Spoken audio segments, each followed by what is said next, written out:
question. Can I just get a show of hands? I'm curious about what the ratio is here in the audience. If you're a resident, can you raise your hands?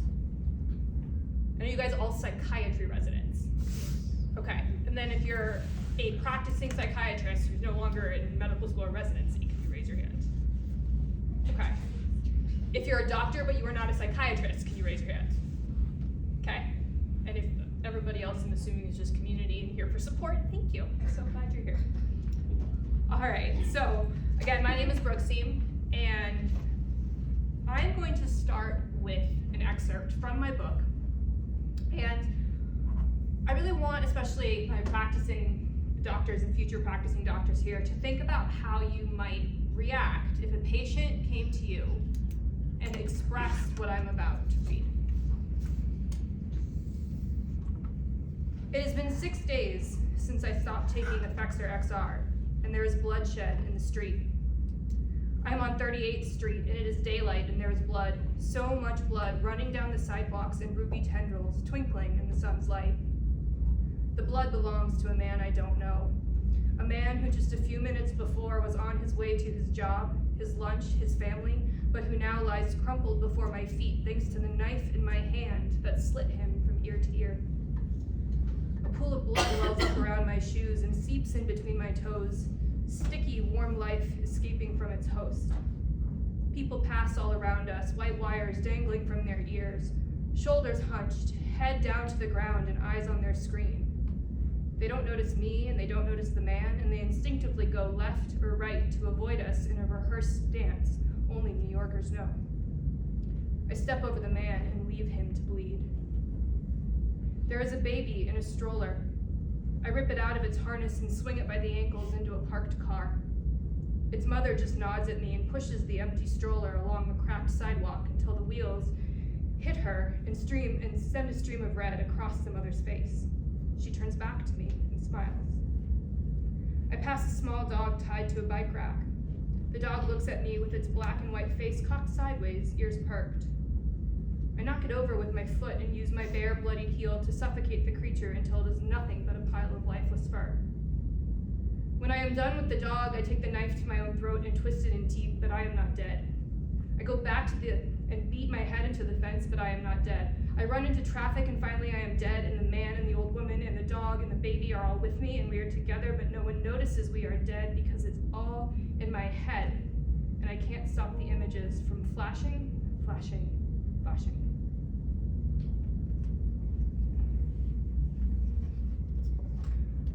When I was 15 years old, my father suddenly passed away. Within a few months, I was put on a cocktail of Effexor XR and Wellbutrin XL. Within a year, by the time I was old enough to vote, I was on 4 different drugs in addition to the Wellbutrin XL, or the Wellbutrin and the Effexor. By the time I went to college, I was in charge of my own medical choices, and I continued to be prescribed this cocktail of 6 drugs for the next 15 years. Not a single doctor or pharmacist questioned their use, and in fact, my GP, who prescribed me in New York City 4 years into working with me, called me up one day and said, "Hey, I realized we never did a physical. We should probably do that."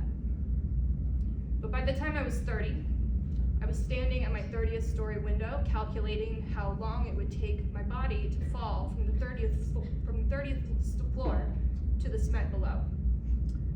This did not strike me as abnormal. This was something I did to pass the time. And it never dawned on me that maybe my antidepressants weren't working very well if I was having thoughts and feelings like this. Because this is something that I had been living with since I was 15, since before I even hit puberty.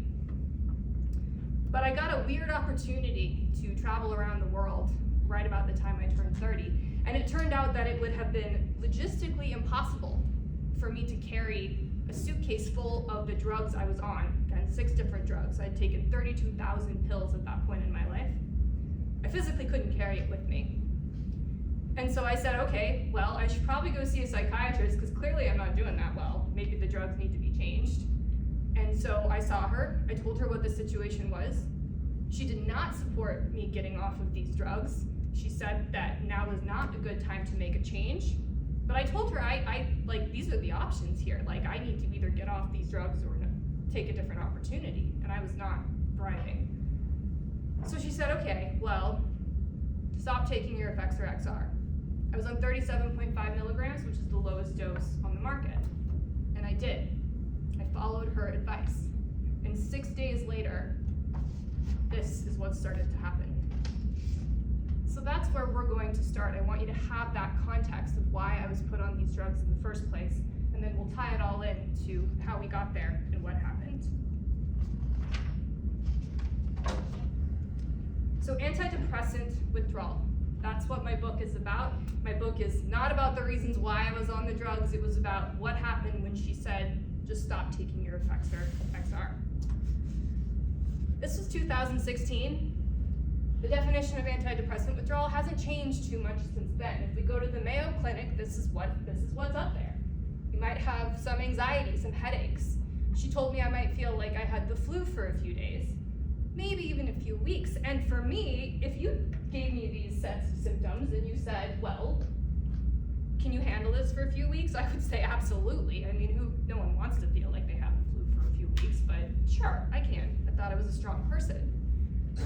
And so this is the context of what I went into antidepressant withdrawal, not even knowing that there was a word antidepressant withdrawal, because all over the internet it had sort of been whitewashed into antidepressant discontinuation syndrome, which makes it sound like a much softer version of what it actually was for me. So I thought I could handle this. But in reality, this is what happened to me. This is the antidepressant withdrawal that I experienced.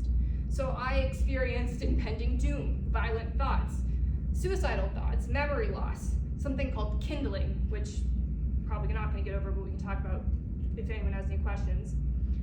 Extreme bouts of rage, hallucination, suicidal ideation, derealization, panic attacks, akathisia, despair, severe insomnia, mania, inability to tolerate supplements, severe gastrointestinal problems, an autoimmune disorder, and what's the thing I have in the middle? Oh yes, diminished psychomotor abilities.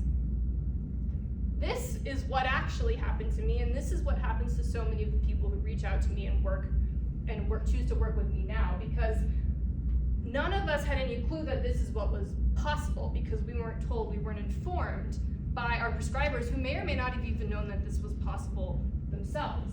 And again, I have to really drill this in, is that I was on 37.5 milligrams of Effexor. This was the lowest dose on the market.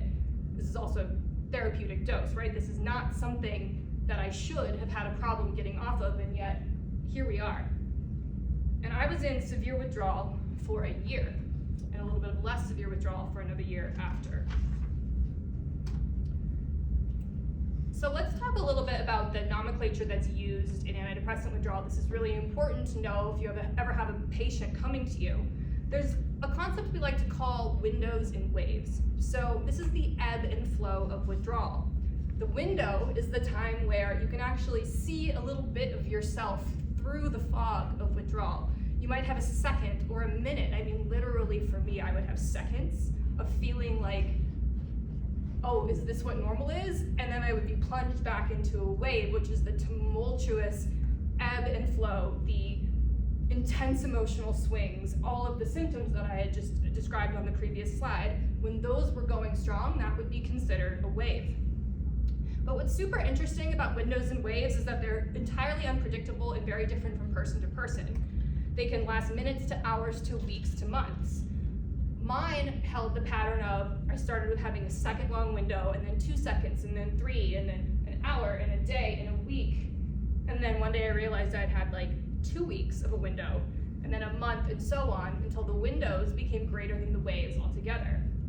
But I have a friend of mine who I'm helping coach through coming off of Prozac right now.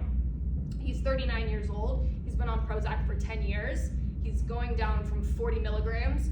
As of yesterday, I believe he's on 8 milligrams. His windows and waves manifest very differently than mine did. They happen typically every 2 to 3 days, usually about 2 to 3 days after he's dropped. They last from 4 to 6 hours, and they have a very, very specific pattern that they go through. He starts with a physical anxiety that he feels in his chest. Eventually that will move to an emotional release. There's usually a lot of crying involved. After the crying, we usually dump down into a deactivated state that he usually confuses with depression because he's in it and can't see the forest for the trees. I think it's more of the sudden shift out of the elevated state. It's just a hard transition to go from like being really activated and then dumping onto the ground, and you don't feel normal. But then after that, if we can kind of get him out of the house, get him to go for a walk, do some work, eat something, he tends to come back up and hit homeostasis.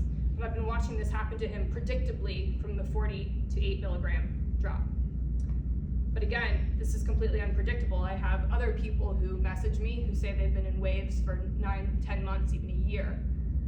And all I can do is believe them when they tell me that that is happening. So let's get a little bit into the science of what we know about antidepressant withdrawal. One of the reasons why I'm here talking to you guys is because I know that there's just frankly not that much education on this, and we're starting to see changes happen in the lexicon of this world, but it hasn't really made it into the actual teaching. And I think that what's so important is to start teaching and helping you guys understand what can happen to your patients at the beginning of your careers, because you'll start to see it. And so we really don't have nearly enough science on this. I would encourage any of you residents and researchers to focus on this and research it if you get the opportunity. We really, really need more and more help here. But what we do know for sure so far is that roughly 56% of antidepressant withdrawal users experience withdrawal symptoms. 40% of those people, 46%, excuse me, say their symptoms are severe. That means roughly 1 in 4 people who are coming off of antidepressants will experience severe withdrawal. And yet, less than 2% of patients are informed about withdrawal symptoms, which makes for an extremely hard, confusing landing when a patient just needs to get off these drugs for one reason or another, and then has no clue what could happen.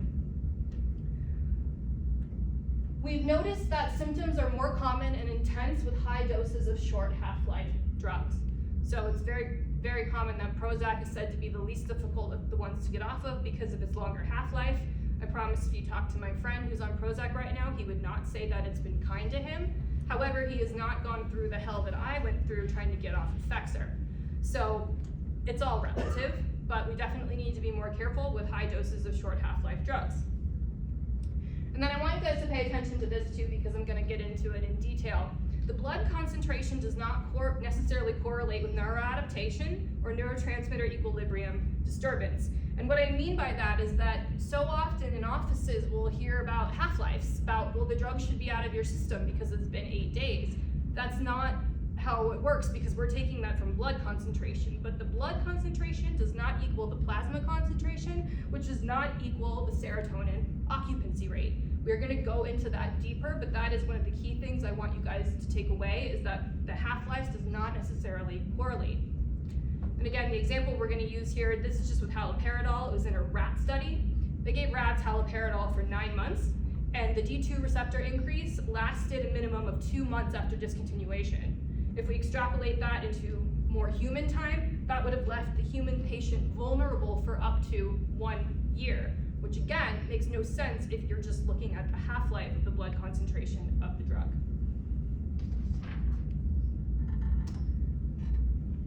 Like I said earlier, there's not a ton of formal research around this stuff. We've really gotten more starting in about 2018 is when it started to appear more commonly. And so what's happened is that there are cohorts of people all around the world who have basically created the language and the experience of what has been happening to folks for the better part of 30 years now, since the internet came around and combined with the length of time that all these antidepressants have been on the market. So a lot of these words are words you will see in withdrawal communities, but that's very valuable for you guys to know as physicians. So there are 3 types of withdrawal that we tend to notice. The first one is acute withdrawal. This is the one that makes the most cognitive sense. This is like, we're gonna use Xanax as an example here, right?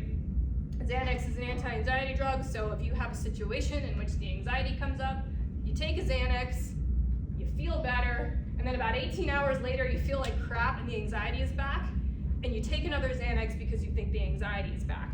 When in reality that was probably acute withdrawal or interdose withdrawal happening between the doses of Xanax. So it's the initial phase that withdrawal is acute withdrawal. It occurs shortly after discontinuation or a significant reduction in dose, Anybody who's missed a dose of a powerful drug will know that you feel it within a couple hours of missing it. And the symptoms can emerge a few hours within a few weeks after discontinuation, and they also typically alleviate within a few weeks or months. So this is kind of what people think withdrawal is like, and they think they can handle it. But it starts to get trickier because the next thing we have is protracted withdrawal. So protracted withdrawal is also known as post-acute withdrawal syndrome, called PAWS. Persistent withdrawal is another way to put it. And this is withdrawal that starts to last for many, many weeks, many months, and even years. The symptoms can be identical. All the symptoms that were on the board earlier that I had lasted not for a couple weeks, for a couple years. And this is where people start to get scared.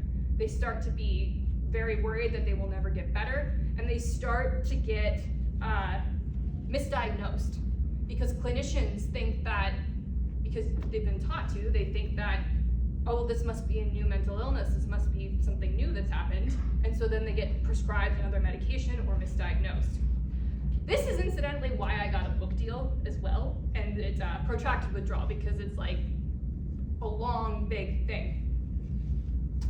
And the third one, which is the most confounding, is delayed onset withdrawal. This one is the least talked about because it's very confusing and we don't know why it happens. Effectively, usually what happens, and this is anecdata, but it's what we've observed, it happens in someone who hasn't really had a problem tapering. They come off linearly, they come off quickly. Maybe even once they go from 10 to 0, they're fine. And then a couple weeks to a couple months, they get hit with this major withdrawal wave that comes out of nowhere, and people don't know how to react. The doctor doesn't know how to react, the patient doesn't know how to react. They'll get misdiagnosed with another mental illness that they don't necessarily have, when in reality it is a delayed onset withdrawal. We have no idea why this happens to some people and why it doesn't, but it's the most commonly missed.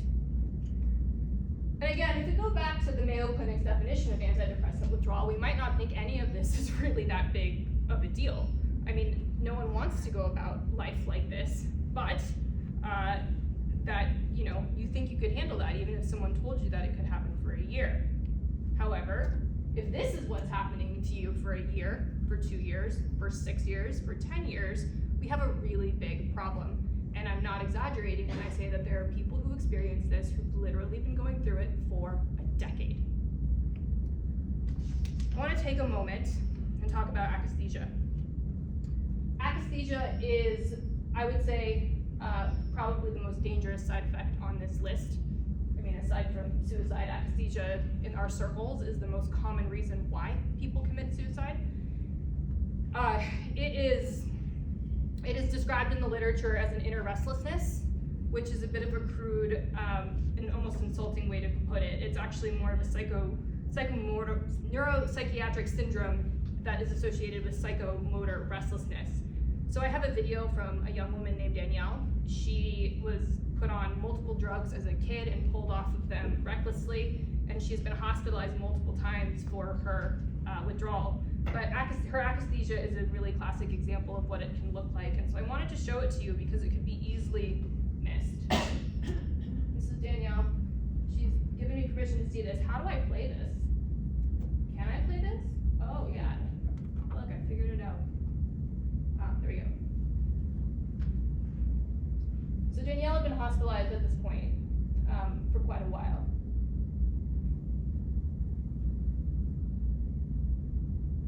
And it's incredibly painful. People will say that it's like having all of your nerves being lit on fire.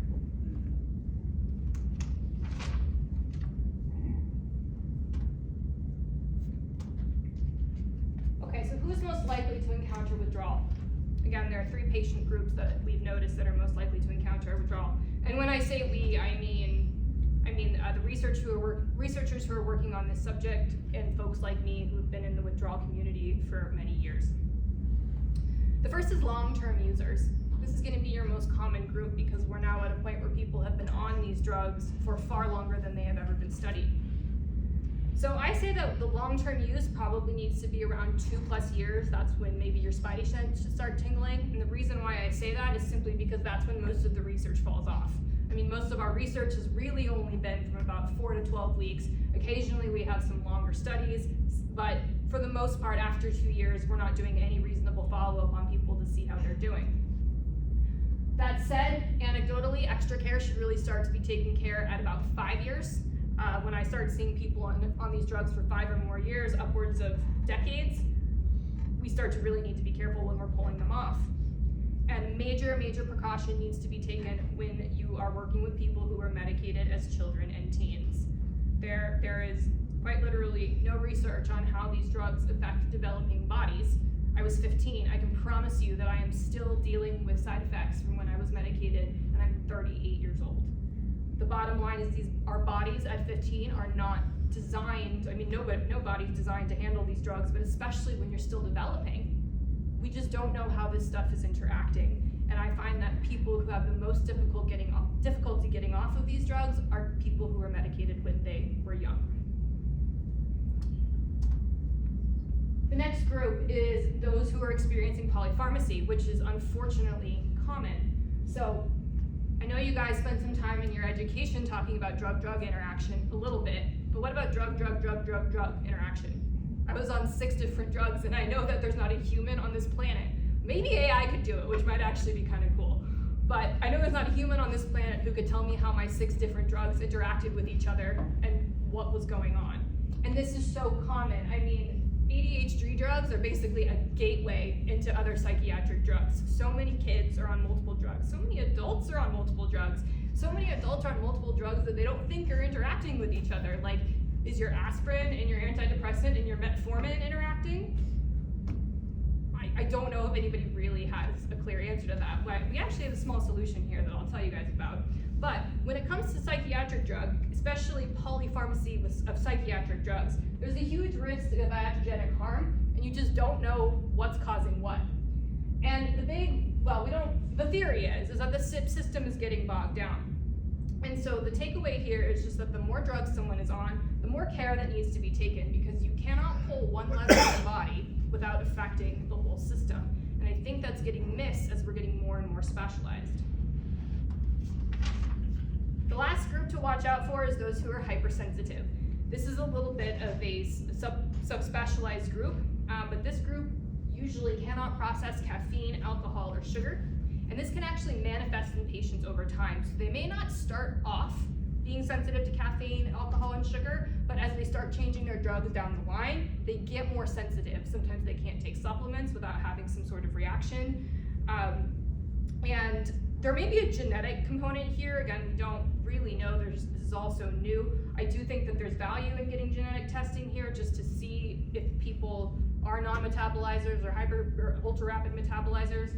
That could be part of this group, but this one is again a little confusing. But it can be pretty obvious when someone comes into your clinic and they say, well, I can't metabolize caffeine and sugar makes me crazy. Again, that should set off some alarm bells. So let's go back to polypharmacy for a second.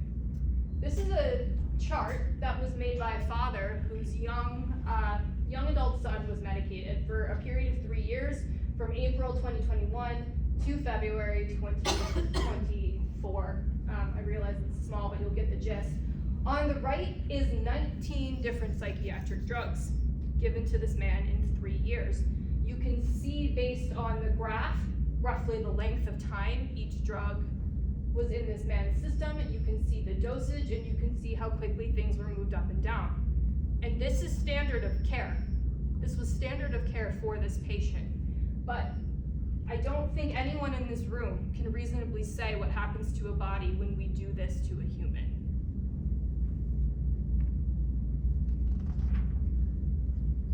However, some Dutch researchers, you guys want me to leave this one up for a little bit longer?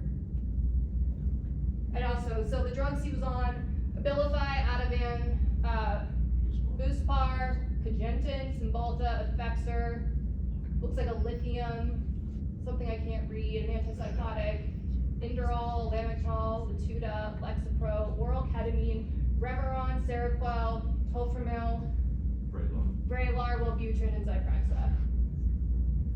This person was not doing well, by the way. This was not working. And point, and I'm like, this isn't rare. Like, this is not rare based on the stuff that comes into my inbox, and that's what scares me the most. If this was an outlier, maybe we could let it go, but it's just not. All right. However, some Dutch researchers are on this. So, welcome to my favorite tool for you guys that's not going to be in any of your textbooks. This is called the SuperSip prediction system. It was designed by a bunch of Dutch researchers who have absolutely no UI or UX skills at all. The website is kind of horrific to deal with, but that's the link. I'm sorry I can't get it to you guys a little bit better. The website itself is much more complex than this, but I want to go over the main details of this. So we're here today to talk about antidepressant withdrawal, psychiatric drug withdrawal, and how to avoid it, right? So it's about working with the system we're in and the patients that you guys already have, some of which will come to you on 19 drugs, and you have to figure out how to manage that, right? So this is a web server that predicts cytochrome activity. It focuses on the 5 major CYP isoforms, including 1A2, 2C9, 2C19, 2D6, and 3A4, those 5 of which are responsible for more than 90% of the metabolism of clinical drugs. And so, of course, why is this important? Drug-drug interactions, right? Because they can trigger unknown pharmacological effects, including adverse drug reactions, seemingly completely out of the blue. So, again, if we're comparing one drug to one drug, we may be able to do that. When we start throwing 3, 4, 5, 6, 19 drugs in the mix, we have a big problem. So this is the group of drugs that I was on for 15 years. I was on isotretinoin. I wasn't on that for 15 years, but I was on 3 separate courses over the course of about 5 years. Ibuprofen, I was taking daily for 15 years. Wellbutrin, sucralfate, venlafaxine, and 2 different versions of Synthroid. So what we can see here is that the yellow means that's 2 drugs are being metabolized by that pathway. Orange is 3 drugs, and red is 4 or more. So what we can see here is that my system, 3A4, was all bogged up. And when you start pulling the levers, it's kind of like soup, right? If you're making soup with 6 different ingredients in it, you pull out all the carrots, you're gonna have a higher proportion of celery than you did before. And so when we start tapering people off of drugs, we're kind of not really taking into account how we're messing with the balance of what the body has been experiencing in. Now this kind of means 2 things, right? And there's a couple different strategies here. You could one of the strategies is to start with the drug that has the least likely withdrawal effects. Take that one out first, because sometimes people need a win. They just need to get off one mentally. Sometimes you kind of say, well, if we eliminate the one that has the least potential for withdrawal effects, we can deal with the more difficult ones later. But there's another theory that I think is really interesting, which again, unfortunately, there's no research on it. But what if we reduced all the drugs at the same time? So we reduced them all in a way where we kept the concentration and the balance of what's in the body the same, but we just pull back the amount altogether. That might actually be a friendlier way for the system to handle withdrawal. Let's go back to my friend here, our 39-year-old tapering off of 40. So this is what he's been on, what we've had him on. He and I are working together along with a functional doctor who's more withdrawal informed to help support him as he's withdrawing from Prozac. This is his 2nd try. The first one didn't go well, so we're taking a bit of a different, well, he didn't know me then. Once he met me, we made a totally different approach. He just tried to go linearly at first. Didn't work. So we have him on a hyperbolic taper now. But to help support the taper, we've got him on some magnesium. He's to support hormones because his testosterone production has been really flattened by the Prozac. We've got him on gonadorelin. He's also on a prescription testosterone cream, which I personally don't love, but I'm not in charge of that. Loratadine, antihistamine, and then he's on his fluoxetine. DHEA is hormone supportive. The methylphilio that's cut off, that's actually methylene blue, which is interesting. And then lysine, which is irrelevant here. But that's what his system looks like currently. However, if we pull the Prozac out, things get a lot clearer. So I'm going to be very curious to see what his body wants to do when we're not bogging the system down with that Prozac. Highly recommend playing around with this website. It's got every drug and every formulation on the planet. Unfortunately, you've got to know the chemical compound names because it's Dutch. It's not working on brand names. but there's tons of other tools on this website as well, and it's an amazing, amazing resource. And if you pull these out, what it'll do is it'll also spit out other drugs you can use that won't compete necessarily with the same SIP system, so it's just an incredible, valuable resource. All right. So the highest risk trifecta here is people who have all three. They're long-term users, medicated as kids, they're on polypharmacy, and they're starting to experience hypersensitivity. I just want to drive this home. If you've got someone who walks into your clinic like this, every alarm bell should be going off in your body that taking them off of these drugs should not be taken lightly and needs to be done very, very, very carefully. So to distinguish between relapse and withdrawal, this is tricky, right? Because that's one of the things that people say, well, what if it's just my depression coming back? Or what if they really do have a new mental illness? Well, I don't think we're ever really going to know. But the biggest thing here is that withdrawal is defined as a rapid onset or intensification of your depressive symptoms, your anxiety, mood swings, whatever it is. They usually come on very quickly. I mean, I'm literally talking like a moment-to-moment thing. When I was in withdrawal, I had to go meet some friends, and it was hot and it was summer, and I had an autoimmune reaction that happened in my skin, and my skin was so sensitive I couldn't wear clothes, and without hurting anyway. And so I was trying to find something soft, and I found something that I needed to iron, and so I got the iron out and I started to iron it, and the iron caught the soft fiber in one of my clothes, and I went into a fit of rage so instantly that I threw the hot iron across my room and then I bent a metal ironing board in half. And I am completely aware that this was an absolute total overreaction. But that is withdrawal. It literally can go from 0 to 100 so quickly you don't even realize it's happening. That's not necessarily like, it's not gentle. And also note that rebound phenomena can occur during both acute and protracted withdrawal phases. So it's don't expect a linear to happen here. It could just happen out of the blue. And in my case, the first signs of withdrawal did occur within hours of missing a dose, and they started off minor and then they got worse. So the TLDR here, the too long didn't read, if you take one thing away from this, is that we need to start assuming that it is not a relapse, that it is withdrawal symptoms. This is a paradigm shift that needs to happen within psychiatry and the medical system all around the world, but especially in this country as a whole. And the reason why is because none of the cornerstone research that has put us where we are today has considered withdrawal as part of the study. So that means on some level, everything that has been taught to every doctor since Prozac came on the market in 1987 is on some level wrong. And that is why this needs to be considered first, because if what we were doing was working, we wouldn't see all our mental health rates going up, people wouldn't be getting sicker and sicker. We are throwing more and more medication by the definition of standard in care at people, but it's not working and it's not getting better. And I think a big reason for this is because in all the studies, when people get thrown out, when they have withdrawal, when they're just a non-responder or have a bad reaction, they are actually going into psychiatric drug withdrawal that wasn't considered, so we have no clue how dangerous these drugs actually can be to a great many people. All right, how to maybe avoid antidepressant withdrawal? I say maybe because even the best laid plans even the best laid tapers can still fail and be really very difficult.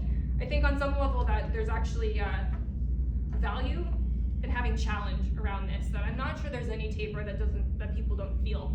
So I think on some level we do feel it no matter what, but we can avoid the catastrophic, life-changing, dangerous aspects of it, where it's just maybe a little bit more uncomfortable. First thing, we don't know shit. I mean, like, I know some stuff, you guys know a lot of stuff, but as a whole, we have not been researching this topic enough to really know what's going on. The first systematic review of antidepressant withdrawal came out in 2015. Prozac came out in 1987. So that's 30 years almost of missing this. This is one of the reasons why. We notice severe reactions and we notice non-reactions. We very, very rarely notice stuff that happens in the middle. So my reaction, my antidepressant withdrawal, honestly probably was a significant reaction. Compared to some of the stories I hear, I wouldn't even consider what I went through severe.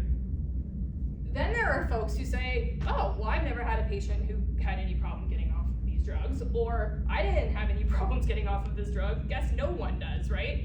And so those are the two voices we tend to hear a lot, but the reality is most people are falling in the middle in moderate reactions, like my friend who's getting off of Prozac, and that's really hard to spot. It makes you think that you're just a little bit crazy, or that it might just be a little bit you, or that maybe you're just a little bit ADHD or autistic or whatever label we want to throw on it right now, and then people go back and stay on the drugs because they don't realize that they're having a moderate reaction to coming off of these drugs. And their clinicians aren't seeing it either because you guys are trained to see crises, not to see things that just aren't quite right. So conventional versus hyperbolic tapering, this is how we do a safer taper. At least this is how we think we can do a safer taper right now in time. As you guys know, science changes and it's evolving, and one of the best things that you can do is to be on top of it and see what's changing, because one of the biggest problems is that we haven't really changed this in 35 years. So conventional tapering is what most clinicians will do now. It's cutting stuff in half. You go from 100 to 50 to 25 to 0. If you look at the Prozac availability on the market, it's roughly linear, right? The problem with this is, as we're going to get into a second, is that it doesn't line up with what we think is going on in the brain, so it's too fast for people. What we need to be doing, or what we're seeing more success with, and there's actually a randomized control trial being done on this in Australia right now. I don't know when the results will be out, but it's exciting that we're going to get a formal RCT, is hyperbolic. So hyperbolic curve means we're cutting the doses down smaller and smaller each time, so it's a gentler and gentler slope. And this is extremely tedious. To go from 100 to 0 on a hyperbolic taper, if you're doing it as fastidious as you can, is very slow. But in some cases, it's what needs to be done. And the reason why is because of the law of mass action. So this means that the rate of a reaction is proportional to the product of the concentrations of each element.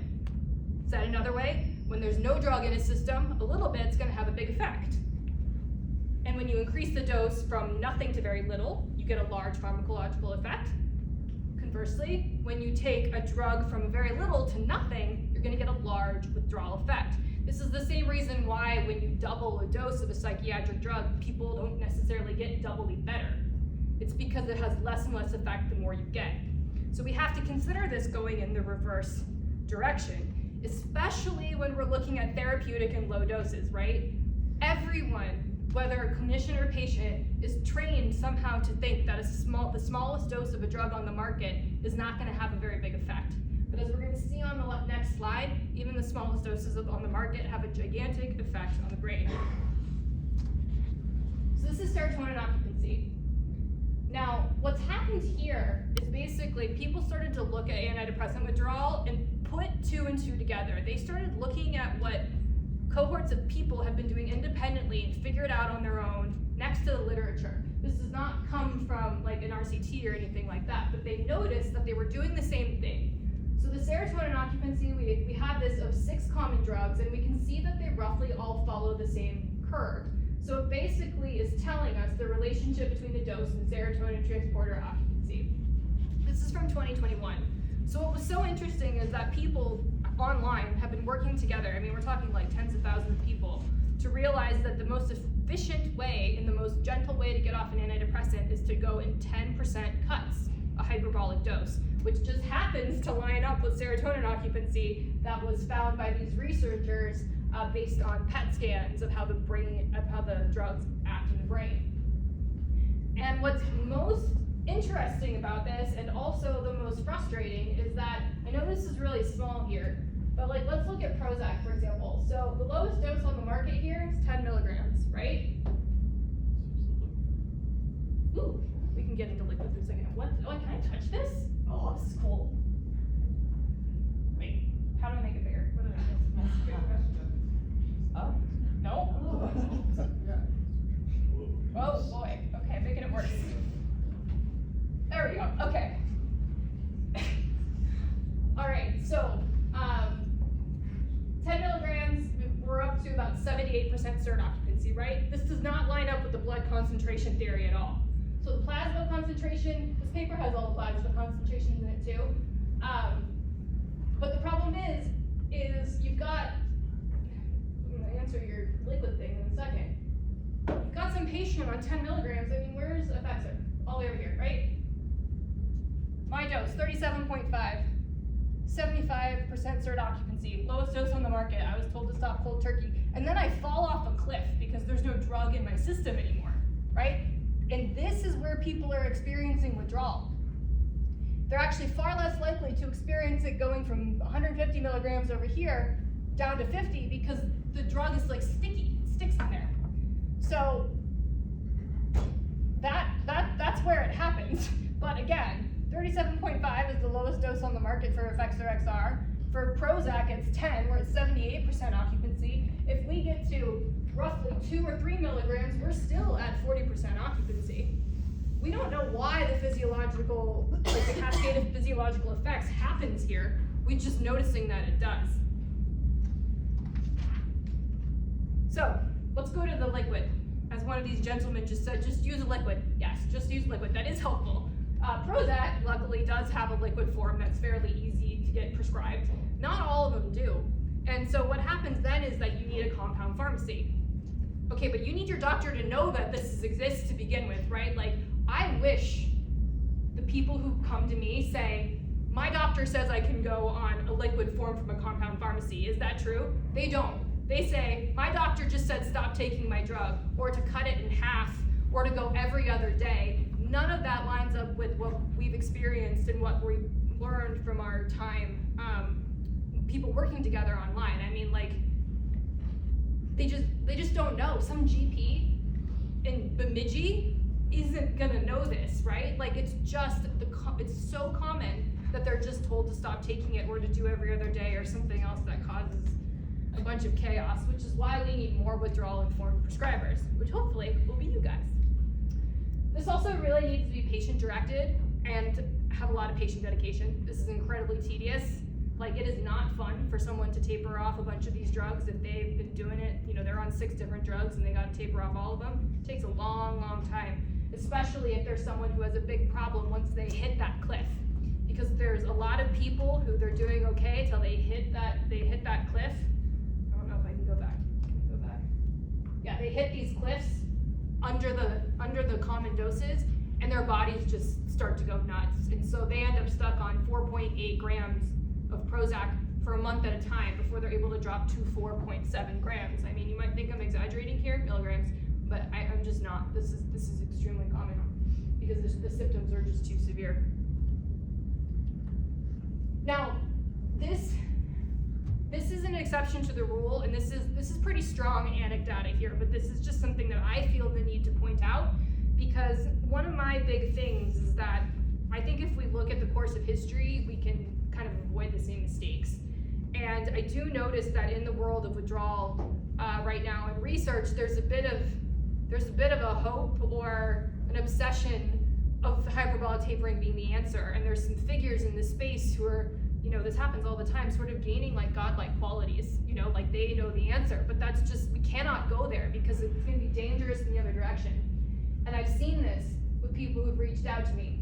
Typically, when you have the people with the trifecta, they're hypersensitive, they're a long-term user, and they have massive polypharmacy. If they start to taper, they will start having big problems, and then nothing will be able to stop it. Like, these are the people, when I say they're hypersensitive, there's one man who I have in my mind. He was starting to withdraw from a group, I think he was on like 7 or 8 medications. He started to withdraw. His mom fed him a pancake, and something in the pancake set him off.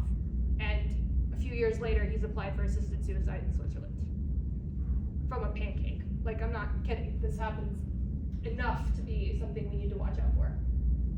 These people typically say that the drugs are poisoning them.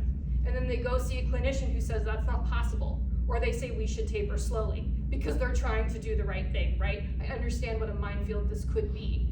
But the point here is, if you have a patient who's coming in and they have the trifecta, they're having severe withdrawal symptoms. They say it can't get any worse. We need to start considering that they're actually being poisoned, that there's possible toxicity here. This could be because of a genetic inability to fully filter out these drugs. It could be that their system has just said enough. It's been 15 years of this, we're done. But when they're in such a bad state, as weird as it sounds, cold turkey may actually be the best option here. I think this is incredibly rare, but I just don't want, perfection to be the enemy of good in this case, where there might be a couple people occasionally who come in who actually just need to be pulled off of them. And this theory was echoed by Giovanni Fava, who was the first researcher to mention antidepressant withdrawal in the systematic review literature. And he would deal with complicated cases, and he said he would see this enough that sometimes he would just pull people straight off.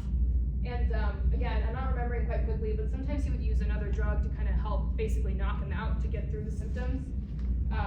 I'm going to stop talking about that there because I don't know enough about it, but the point is that he was kind of in his own world of experimentation with these people because they were in such a state. This also just speaks to the fact that these tapers really need to be patient-directed and clinician-supported. If you have a patient who comes in and says, I think I'm being poisoned, and their lives, they're considering suicide because their withdrawal symptoms are so bad, that needs to be respected, and maybe the slow hyperbolic taper actually isn't the best option. I'm going to go through this quickly since we don't have a lot of non-psychiatrists in this room, but I just want to touch quickly on why antidepressant withdrawal is relevant to providers outside of psychiatry too, because part of the reason why I was on polypharmacy was because I had all these side effects from antidepressants, and no one put two and two together that my other symptoms were happening. So in the emergency room, patients with acute trauma, if they get knocked out, they're not going to be able to take their drugs. They could go into a pretty severe psychiatric drug withdrawal without you even knowing it, and then you pump them full of other drugs and they have a reaction and it's confusing. Again, I don't necessarily know what the solution here is. It's just something to be aware of. Same with gastroenterologists. The amount of gastroenterologists who told me I just needed to go get a colonoscopy, which I did at 19, is insane. In reality, these drugs are incredibly hard on the gut. It's one of the things I'm still dealing with at 38. Endocrinologists too. I was diagnosed with a thyroid disorder within about a year of being put on these drugs. My endocrinologist at no point said it might be the antidepressants, even though all 6 SSRIs are found to exert endocrine disrupting effects on steroid hormones. It's horrible. God, you guys have a lot of big words in this language that I'm not used to speaking. They affect hormones too, but again, it wasn't suggested that maybe it was the antidepressants that were the problem. Instead, I was given 2 variations of another synthetic drug instead of asking that question. And yeah. So let's bring it back a little bit personally. Again, I was 15 when I was medicated. I was grieving my father's death. I was going through puberty. I was concerned about where I was going to go to college. I wanted a date to prom. I was basically just a moody teenager who had also been through a major trauma, and the solution was to medicate me.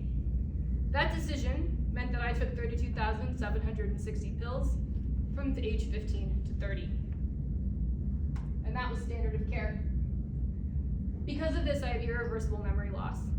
I remember very little of all of my 20s. I cannot tell you what the name of my college roommate was. There are multiple conversations I used to have with my business partner where she would yell at me because apparently I forgot something she told me about the day before.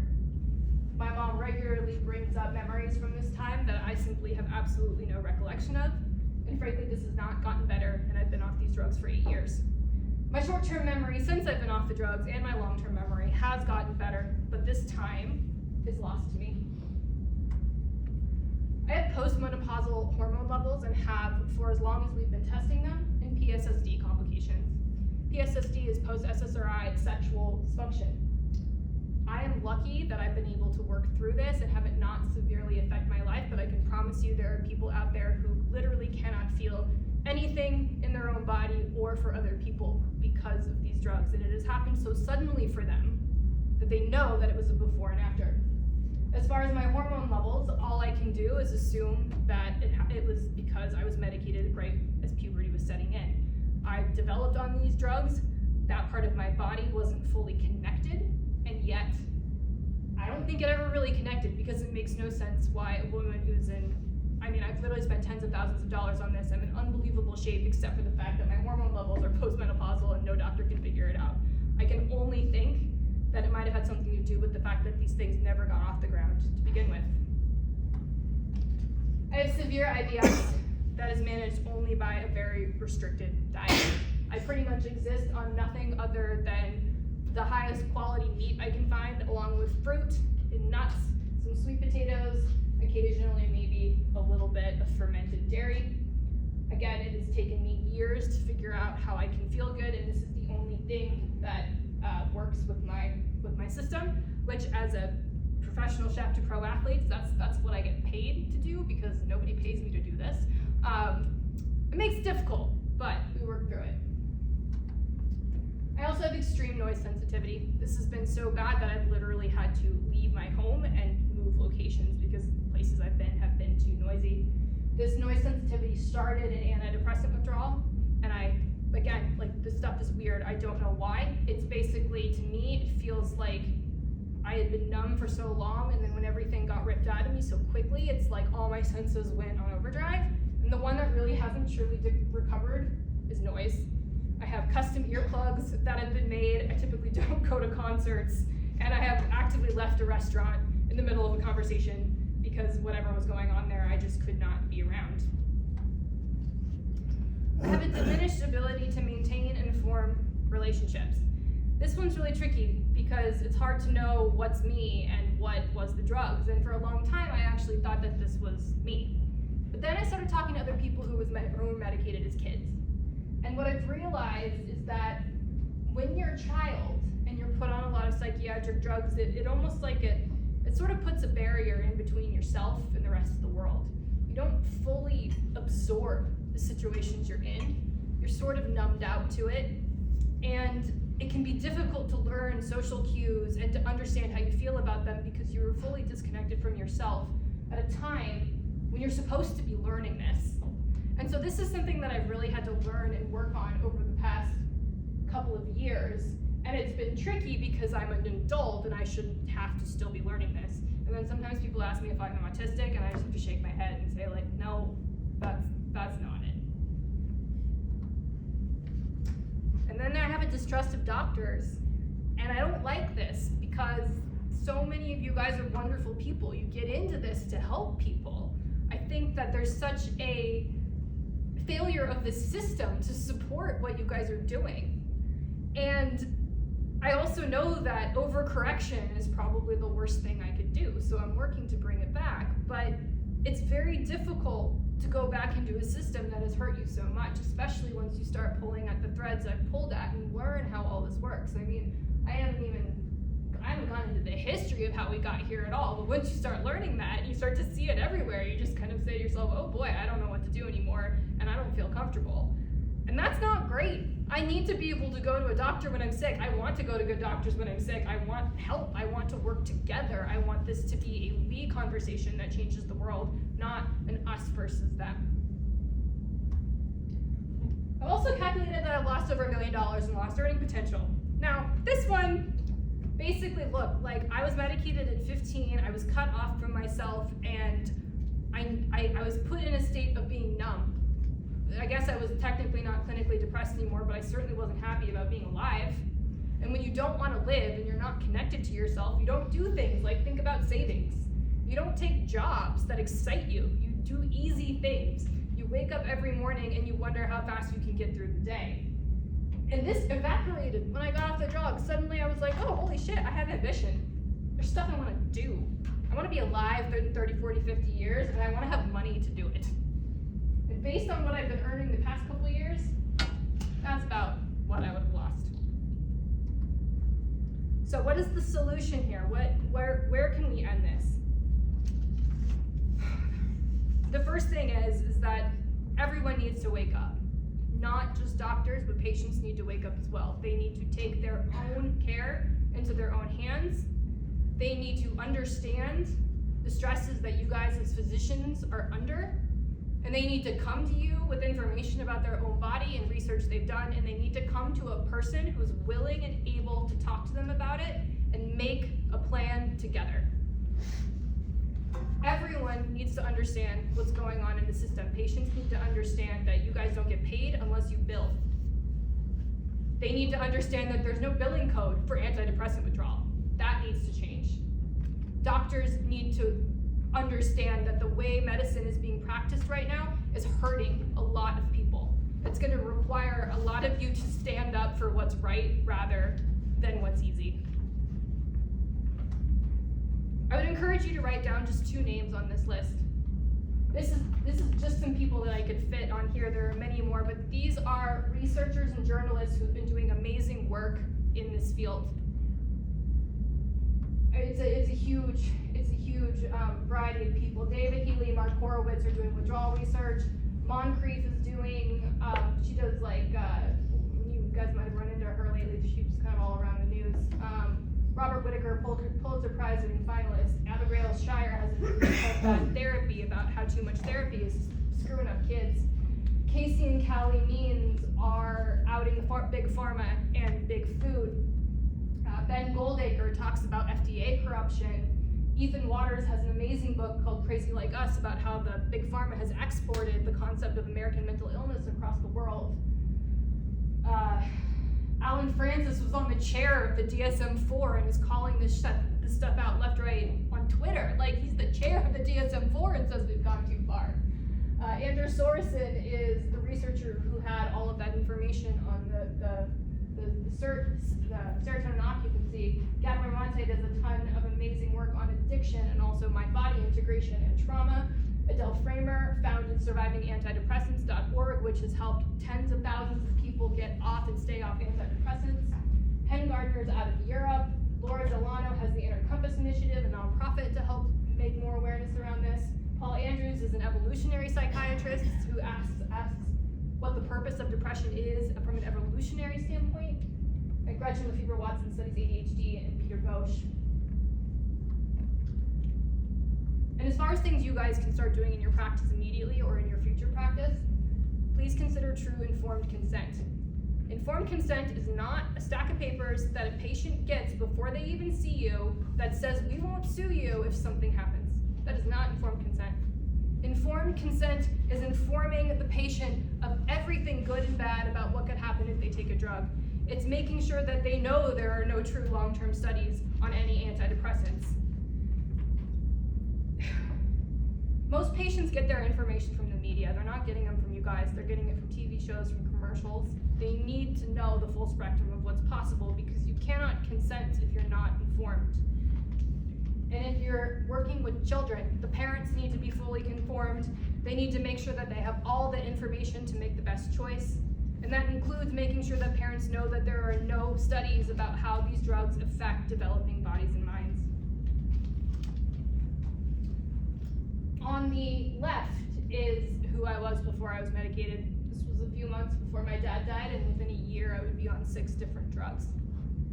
In the middle is me at 30 when I was in withdrawal from these drugs. I was working in my bakery in New York City that I owned, and I couldn't regulate my body temperature. This is another weird side effect of coming off of antidepressants, or can be. And so I was sitting in my freezer because that was the only way that I could cool down. And when I see that person, I see the dark circles. I don't see any hope. I was just trying to get through every day. But it's been 8 years now, and I'm here talking to you guys. I don't think that woman would have ever thought that she would be speaking at medical schools on this topic. But that's why I wrote my book. That's why I'm speaking to you. I hope to continue this. I would like to see legislative change. I would like to see the insurance code change. And I just want antidepressant withdrawal to be part of the conversation when somebody comes in to your office to talk about getting on or getting off antidepressants. So thank you so much for having me. I'm happy to take questions. I have no idea how long I've talked. An hour. Perfect. Thank you, everyone.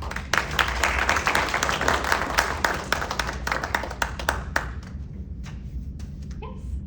Are you working at all with the American Psychiatric Association? Because in Nevada, we go into legislature in February. I've not heard any initiatives from the APA suggesting that there be something we could take to the legislature to start the process of insurance billing code changes. I have not, and I would love to. So, yes, let's do it. but it's not something I've done at this point. Can one conclude from your presentation that antidepressant medication is contraindicated in the treatment of depression?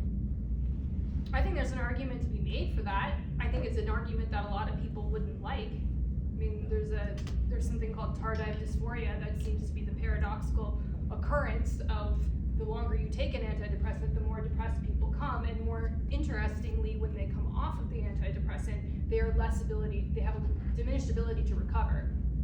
So what's so fascinating about that is just that we used to consider depression as a temporary thing. People would typically come out of it if you just gave them time. But the more we medicate them, it seems they have a less of ability to actually pull themselves out of it. Well, I'm a psychiatrist, by the way, and it won't come as a surprise that I feel somewhat defensive. Of course, I would expect nothing less. Having prescribed antidepressant medication since I was a resident in 1959, when the only antidepressant on the market was imipramine or topicil. Or pranzoid, yeah. But, in medicine, we talk about risk-benefit ratio. Yeah. It's like a fraction with a numerator. You have certainly and very dramatically pointed out the risks of antidepressant medication in this instance, but you could extrapolate that to any medication prescribed to anybody for any condition. Like when penicillin came out, there were a few reported deaths from anaphylactic shock, and so we know some untoward side effects can be lethal. But the issue is the denominator, which is the benefits. And I guess I would speak, again, defensively to the benefits of most of the patients that I've treated over these last 60 years or so. And I think something needs to be said about the benefits of some of these medications, whether they're antidepressants or antipsychotic or whatever. And I'm wondering what your feeling is about presenting the other side of the fraction. Sure. Okay, well, I'm going to say that let's take all anecdata out of it. Let's take my anecdotes and let's take your anecdotes out of it. So what does the literature say? The literature says that roughly 1/3 of patients respond okay, 1% are non-responders, and 1/3%, boy, I'm tired. Third and a third and a third is basically how it comes out, where you have roughly a third of your patients who are going to say they do well, a third who are neutral, and a third who don't respond well or it makes them worse. I don't love that math. That's 1/3 to 2/3 to me. The people in the middle who are non-responders, okay, great, nothing bad happened to them, but now we put them in a situation where we don't know how to pull them off. So I actually think that math doesn't really work out. And then also, I think all you have to do is just kind of open your eyes and look around. People aren't doing better. And so many of the times that people claim they are doing better is usually more short term. I mean, very often if people kind of yell at me, we're getting back into anecdata here, they say that, the antidepressants saved their lives. I say, okay, well, come back to me in 5 years. And then let's try and get you off if you what's happened? Well, usually in 5 years, they're like, well, the thing that happened that I got on the antidepressants for, that's over. Why are you still on the antidepressants? Oh, I just don't know if I can get off of them. Or they start doing worse. That's the thing. I mean, we're talking here mostly about, in my world, I'm not talking about people who have been on them for 6 weeks and doing well. I'm talking about people who've been on them for 15 years and are not doing well, and we can't get them off. David? Just to add to what Brooke is saying, Ira knows that I've done research on the benefits. That's what I wrote about for 30 years. And Irving Kirsch has probably done some of the best outcome studies comparing antidepressants to the sugar pills, to the placebo. And he got the original studies submitted by the FDA, submitted to the FDA by the drug company. So these are the raw data that he was able to work with. And I'm going to interrupt. It was 232 placebo-controlled trials of 73,388 patients. Thank you. Go ahead. So, but the placebo did about 82% as well as the active drug. In the adult group, in the adolescents and kids, I testified at the FDA hearings in 2004, we didn't find a benefit with adolescent or young people depression, but with the increased risk of suicidal behavior was double. So for our calculation was exactly what you said. The benefit didn't justify any risk, even a little bit, in young people, and that's why, since 2004, the black box warnings have been on these antidepressants, not just in the US, but every developed country in the world, Australia, New Zealand, Europe. And so this is tricky, but your question about risk benefit is really important, and it should be part of the calculation, absolutely. But what gets left out usually, and thanks to Brooke for writing this book, I read it cover to cover. It is a searing, gripping, raw depiction of what can happen on the risk side. So. Yeah. So my whole point is just like, it's not my place to decide what adults want to do with their lives at all. But I do think that they deserve to be fully informed, and they also deserve to have a medical system that can help them get off the drugs should they decide that they're no longer right for them. So my work is not necessarily saying that no one should take antidepressants ever, and that if you say they helped you, I don't believe you. That's not it. It's about, okay, I'm glad you found something that works for you right now, but should that change, we need to have a safe way to help you get off of them. And we need you to be believed when you say that they're not working for you anymore. And that's what so many people like me have run into, is that there's no one knows how to take us off, and then we're told we're crazy when we say that these are all the things that are happening to us. I'm not sure if this is a question that's got a lot of utility, but in the front of my mind, Sure. so I'm very curious how much you've thought about what you wish would have happened instead for you, because there's just so many more conversations we can have about this. But in a way, if you take the meds out of it, there's a void of sort. None of us exclusively prescribe medications. We look at so many other tools to lean on, often first. But how many years ago now? 15 years ago for you? What? I've been off for 8. And then, but when you were first prescribed, I was, from 15 to so 30. more than 15, but math is not. What do you wish would have been done differently that you then hope would have had a different outcome? I mean, the first thing is that I can say is just because it could have been different doesn't mean it would have been better. I don't know. But what I do know for sure is that the things that should have been done differently, the first thing is that, and my mom and I have talked about all this all the time because I was a minor. So she says she wished she'd gotten a couple second and third opinions. I was taken to a child psychologist first, who said, you're wasting your money. She needs a psychiatrist, not a psychologist. I'm diagnosing depression, anxiety, and recommending medication. So my mom, she was grieving. She had just lost my dad, the person that she would bounce stuff off of. She didn't know, she's not a doctor, so she just took the advice and went with that. And I think that's very common. That's still happening every day. But now it's coming from schools and teachers and counselors and other parents, right? So the first thing is just, I think, a second opinion, maybe even a third. Also time. I had just gone through a major, major trauma. And I know that there are a lot of kids who are struggling who haven't been through trauma, but I don't think that means they're not deserving of any less time to grow and gain resilience and learn that bad things happen and we have to experience it and work through it and become stronger for it. That's a huge life lesson that I did not learn. So I promise you, when I got off these drugs, I was in for a hell of a lesson. That in some ways, getting off the drugs and getting to where I am now has been more difficult because I didn't have the tools, because I hadn't learned them when I was young, and I was doing it at an age that's kind of culturally inappropriate. Thank you. Yeah. So I want to speak on a couple of things to clarify for the group as a whole. So there is no billing for side effect treatments. There's an ICD-10 code. Our billing system allows for side effects of treatment and medication. That already exists. The problem is, do people know how to bill? That's a whole other conversation. That's a whole other conversation. Well, I know that antidepressant withdrawal, or psychiatric drug withdrawal specifically, I've been told that, There's psychiatric active withdrawal is a code. but I've been told that it's it just doesn't really work, or maybe it's Nevada, and then as long as it's not recognized in the DSM, that we're gonna have trouble kind of getting it over, I don't know. There's a lot of argument one way or another. Okay. Because ICD-10 codes, we still get reimbursed on ICD-10 codes. So I want to push that, to clarify that. I think that the other thing that I really want to is, one thing I've heard from your story right now is like, nobody taught you the coping skills. Nobody taught you those.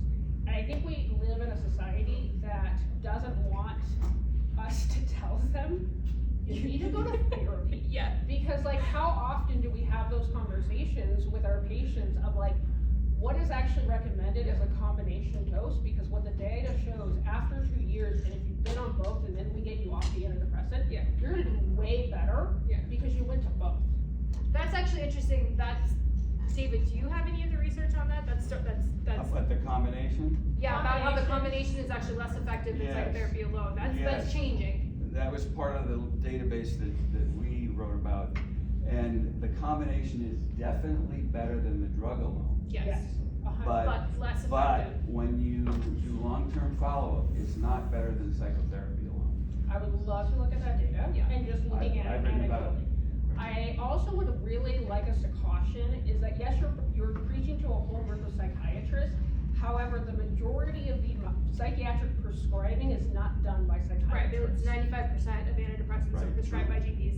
GPs, and I'm also going to bluntly say, advanced practitioners, and Yeah. advanced practice practitioners. And telehealth now too. So, I do hear the frustration, because I do know, looking at this crowd and looking at our residents, we talk a lot about this, and I want to really balance that, like, there has been like a standard of care, and you mentioned standard of care multiple times, but the standard of care is not to be on the drug for 15 years and never attempt to get off. The standard of care is not to take 7 medications at once. Those aren't standards of care, and I think wanting to be really intentional about what happens in the real world versus like standard of care, because I will tell you, none of these residents have learned that 7 medications is standard of care. Right, but in the case of that particular person, it was standard of care in the sense that he was going in with a symptom X. And they said, okay, well, we need to prescribe Y drug for symptom X. And then he'd come in 6 months Right. later with symptom A, and he'd get prescribed just symptom B. I mean, like, I'm not saying that that was good. And I also am very aware that most of my experiences with psychiatrists, Which is terrible. When I read your book, like I it wanted to- wasn't yeah. good. No, it was the worst. It And wasn't. I It wasn't good, but it's common. It is super Like, common. it might not be common with your residents, and I sure, like, great, please teach the rest of the world how to do it. But this is so common, I hear it every day. And my GP would see me for 5 minutes, quite literally, like, so, and he couldn't get sued because I signed a thing, so yeah, there might be some things lost in between practice or theory and reality. I would agree. I think that again, I think there's multiple factors here that unfortunately we can't just reduce it down to psychiatrists or medicine not knowing enough, because like you said, we don't have enough time to be able to do this, and like we also have to, we are constantly asking people to do more and more and more, and it's a really big balance. And so like I definitely don't want people to reroute your lived experience because of the harsh, like they come off as like the anti-medication, right? Because I don't think like reading your book and like talking, like I don't think it's anti-medication, but I think it's having better knowledge and understanding, which I think is my understanding, like what you're trying to impart to the world. Yeah, that's true. And I wouldn't have to be here if I didn't have to be here. I'm a chef. Why am I here? That's dumb. This should be something that's like in the textbooks. And I don't care if it only happens to 10% of people. When there's 100 million people around the world on these drugs, that's a huge percentage. We shut down the world for way less than what is happening out there. So I shouldn't have to be here. I don't want to be here. I would so much rather have one of you be up here doing this than me. But somebody had to go first. And I guess it's me. And if people get a little mad at me because of that, like, I'd rather have you get mad and at least have like a seed of this planted in your brain somewhere that just makes people stop and think. And like, you know, I've got an acquaintance in town who was trained here, and at one point he had a 7-year-old on 5 different psychiatric drugs. That was a UNR trained psychiatrist. That's why I'm here today.